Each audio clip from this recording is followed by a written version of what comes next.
recipe this week. If you missed last week, definitely go back and check that one out because it was really, really good. It was cinnamon date granola that's grain-free, gluten-free, dairy-free, not free on flavor whatsoever. Amazingly delicious. This week, very excited, we are doing pumpkin spice latte protein bites. And now that the fall weather is finally here, which I am so happy about, this September has just been so hot. There's been a couple teaser days here and there of nice, cool weather, but overall it's been really hot. Yesterday, for example, I'm in Maryland, by the way. Yesterday, for example, was 92 degrees outside. The cooler 76, I think, is supposed to be the high today. So, definitely time for these pumpkin recipes to come out. I have to admit something. I love pumpkin. I love fall. I love everything about it. I love the colors. They're so warm and inviting. It's just great. I'm very excited. So anyway, so today we are going to be doing pumpkin spice latte protein bites. They are gluten dairy free as usual. They are not very low carb though. They do have oats in them. So, which is good for if you're hiking on the trail or you want something that will keep you full and give you some energy later. They do have a couple sweeteners in them. They have maple syrup, and they do have something, it's called Swerve. It's a replacement sugar. It is really good. I tasted a couple of them. I've tried the monk fruit, and I'm not really a huge stevia fan, mostly just because I don't like the aftertaste in baking recipes sometimes, or non-baking recipes like this one, because this one's not baking. But this one is really good. It doesn't really leave an aftertaste. It's got a nice sweetness to it. So this is the one that I'm using. You can feel free to use any kind that you want to use. You could even use real sugar. You could use turbinado sugar. They have a brown sugar replacement one. Haven't tried that one yet, but I might try it out for some more fall recipes because, you know, brown sugar. Anyway, also, protein powder that it calls for, I'm using Youth. It's a vegan protein that's non-GMO, gluten-free, dairy-free, obviously because it's vegan, but it's soy-free. It's lighter on calories. It only has 110 calories per serving, and it does have 15 grams of protein. I'll show you guys the nutrition facts. If you're interested, I'll link it for Amazon. That's where I ordered it from. I actually have the vanilla and the chocolate. Both are really good. One more thing I want to go over is the chocolate chips I used. I am a dark chocolate fan. If you don't like dark chocolate, you could definitely sub out milk chocolate or whatever you want to do. I also like dark chocolate because the milk content's lower. I'm using the Enjoy Life dark chocolate chips. They're free of pretty much everything. Here's the official list right here if you want to see that. So let's get started on this recipe. First things first, food processor or blender will work. I have a Blendtec blender, which I love because it does everything that I ever could possibly need a blender to do. But I'm gonna use this instead of my food processor because it's just easier and it takes up less space and I just love it. Okay, so cup of old-fashioned rolled oats, gluten-free of course. Dump that on in there. The whole packet of the protein powder. Serving is the whole packet, which equals out to a quarter cup. So however if you have a scoop or whatever, it's a quarter cup of protein powder or one serving. I'm not sure if yours is higher or lower for serving, but this one's a quarter cup. We are also going to put a quarter cup of sliced almonds in there.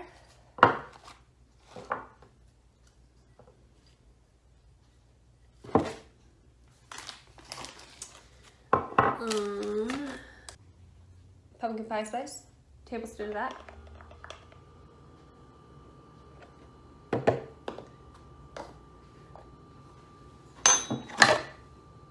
Tablespoon of ground cinnamon.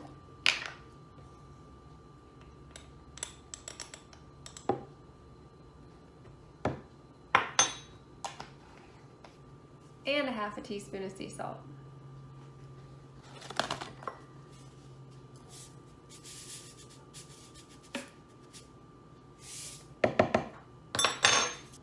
And last but not least, a tablespoon of instant coffee. I have the Cafe Bustelo instant coffee, and if you're using the individual packs, it's 2 packs, or if you have a canister, it's a tablespoon out of the canister. So now we're gonna blend this up, make it a little finer. I'll be right back. Nobody wants to hear the blender. All right, so got our mixture right in there, as you can see it. So it's a little chunky, but it's a lot better than just all of the oats. It mixes a lot better. All right, so we are going to dump this into a bowl.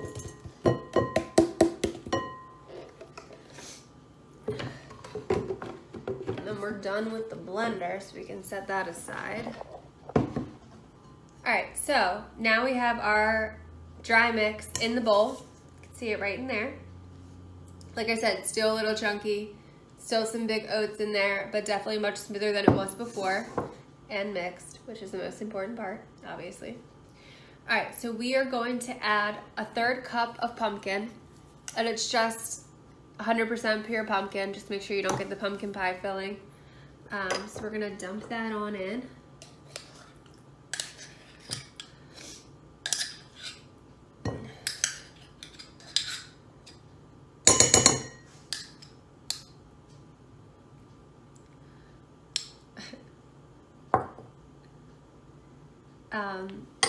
Next, we are going to add in a 1/3 cup of almond butter. You can sub out for peanut butter if you want. I like almond butter. It lets the taste of the pumpkin come through.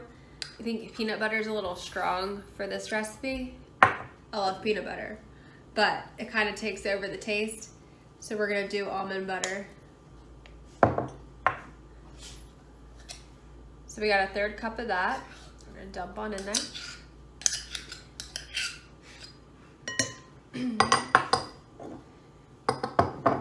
And then we're gonna do pure maple syrup, a 1/4 cup of that.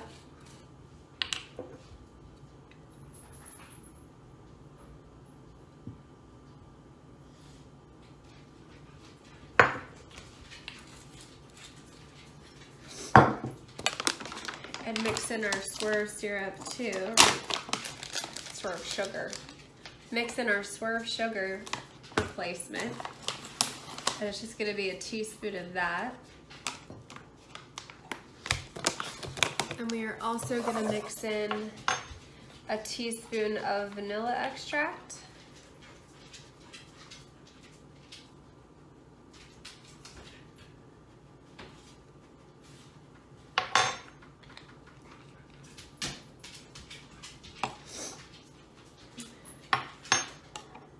And then mix this up really well.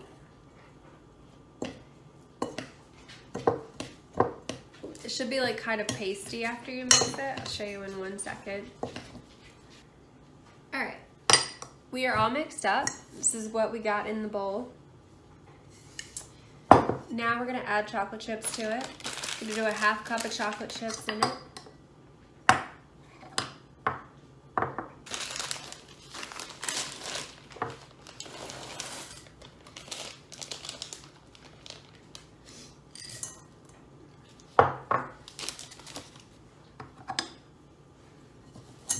That up again.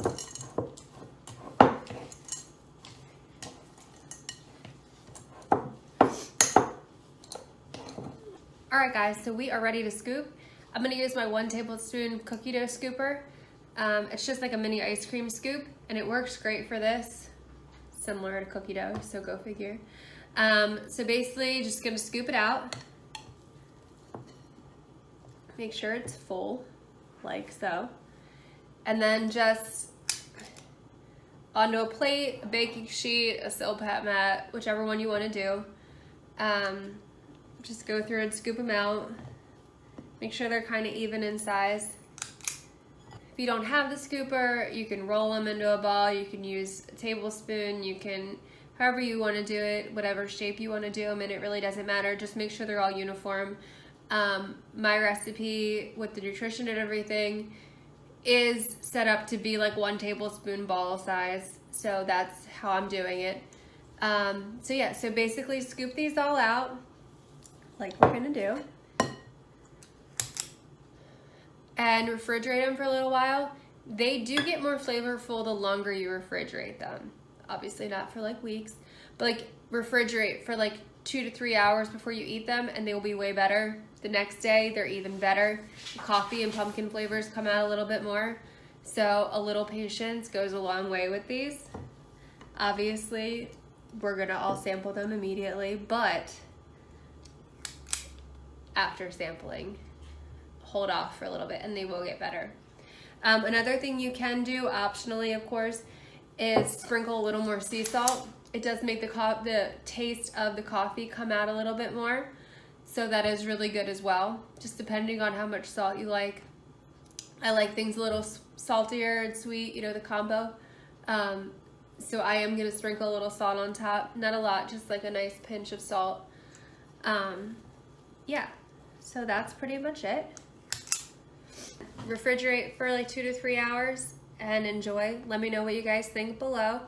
I'm also gonna link to my blog post, which will have the full recipe in writing with some pictures and some step-by-step instructions again, in case you need that. But I hope you guys have a good weekend and happy hiking. Talk to you later. Bye.